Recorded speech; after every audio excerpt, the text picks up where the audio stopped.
Hello दोस्तों, स्वागत है आप सभी का। आज के इस वीडियो में हम पढ़ने वाले हैं भारतीय संविधान सभा से संबंधित सामान्य ज्ञान प्रश्न उत्तर, जो कि किसी भी कंपटीशन एग्ज़ाम में पूछे जाने की संभावनाएं हैं। तो वीडियो को अंत तक देखते रहिएगा। चलिए आज का यह वीडियो शुरू करते हैं। तो सबसे पहला प्रश्न है, संविधान सभा के उद्घाटन अधिवेशन की अध्यक्षता किसने की थी? इसका करेक्ट आंसर है ऑप्शन बी, सच्चिदानंद सिन्हा ने। अगला प्रश्न है, संविधान सभा का पहला सत्र कब हुआ था? इसका करेक्ट आंसर है ऑप्शन सी, 9 दिसंबर सन 1946 को। अगला प्रश्न है, संविधान सभा के अस्थायी अध्यक्ष कौन थे? इसका करेक्ट आंसर है ऑप्शन सी, सच्चिदानंद सिन्हा। अगला प्रश्न है, संविधान सभा के स्थायी अध्यक्ष कौन थे? इसका करेक्ट आंसर है option C, doctor Rajendra Prasad. अगला प्रश्न है, 11 दिसंबर सन 1946 को किसे संविधान सभा का स्थायी अध्यक्ष चुना गया था? इसका करेक्ट आंसर है option B, doctor Rajendra Prasad को। अगला प्रश्न है, संविधान सभा के संवैधानिक सलाहकार कौन थे? इसका करेक्ट आंसर है ऑप्शन डी, वेनेगल नरसिंह राव। अगला प्रश्न है, संविधान सभा के चुने हुए स्थायी अध्यक्ष कौन थे? इसका करेक्ट आंसर है option C, doctor Rajendra Prasad. अगला प्रश्न है, निम्नलिखित में से कौन संविधान सभा का सदस्य नहीं था? इसका करेक्ट आंसर है ऑप्शन सी, एच बेग। अगला प्रश्न है, संविधान के विभिन्न पहलुओं के अध्ययन हेतु संविधान सभा ने कितनी समितियां नियुक्त की थीं? इसका करेक्ट आंसर है ऑप्शन सी, 13। अगला प्रश्न है, संविधान सभा के प्रारूप समिति की नियुक्ति कब की गई? इसका करेक्ट आंसर है ऑप्शन सी, 29 अगस्त सन 1947 में। अगला प्रश्न है, भारतीय संविधान सभा की प्रारूप समिति के अध्यक्ष कौन थे? इसका करेक्ट आंसर है option C, doctor BR Ambedkar.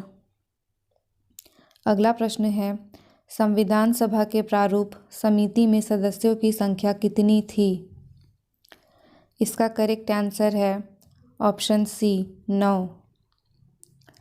अगला प्रश्न है, निम्न में से कौन भारतीय संविधान की प्रारूपण समिति के सदस्य नहीं थे? इसका करेक्ट आंसर है option D, doctor Rajendra Prasad. अगला प्रश्न है, निम्नलिखित में से कौन प्रारूप समिति का सदस्य नहीं था? इसका करेक्ट आंसर है ऑप्शन ए, जवाहरलाल नेहरू। अगला प्रश्न है, संविधान की प्रारूप समिति के समक्ष प्रस्तावना का प्रस्ताव किसने रखा? इसका करेक्ट आंसर है ऑप्शन डी, जवाहरलाल नेहरू ने। अगला प्रश्न है, संविधान सभा में सभी निर्णय किस आधार पर लिए गए? इसका करेक्ट आंसर है ऑप्शन डी, सहमति और समायोजना। अगला प्रश्न है, संविधान सभा में उद्देश्य प्रस्ताव किसने प्रस्तुत किया? इसका करेक्ट आंसर है ऑप्शन सी, जवाहरलाल नेहरू ने। अगला प्रश्न है, भारतीय संविधान सभा की संघीय शक्ति समिति के अध्यक्ष कौन थे? इसका करेक्ट आंसर है ऑप्शन डी, पंडित जवाहरलाल नेहरू। अगला प्रश्न है, भारतीय संविधान को अपनाया गया। इसका करेक्ट आंसर है ऑप्शन ए, संविधान सभा द्वारा। अगला प्रश्न है, भारत को एक संविधान देने का प्रस्ताव संविधान सभा द्वारा पारित किया गया था? इसका करेक्ट आंसर है ऑप्शन बी, जनवरी 22 सन 1947 में। अगला प्रश्न है, संविधान निर्मात्री सभा में झंडा समिति के अध्यक्ष कौन थे? इसका करेक्ट आंसर है ऑप्शन ए, JB कृपलानी। अगला प्रश्न है, राष्ट्रीय झंडे की अभिकल्पना को भारत के संविधान सभा में ग्रहण किया गया था? इसका करेक्ट आंसर है ऑप्शन सी, जुलाई सन 1947 में। अगला प्रश्न है, भारतीय संविधान सभा ने भारतीय राष्ट्रीय ध्वज की रूपरेखा को अंगीकार किया? इसका करेक्ट आंसर है ऑप्शन डी, 22 जुलाई सन 1947 में। अगला प्रश्न है, संविधान सभा ने संविधान को अंतिम रूप से किस दिन पारित किया?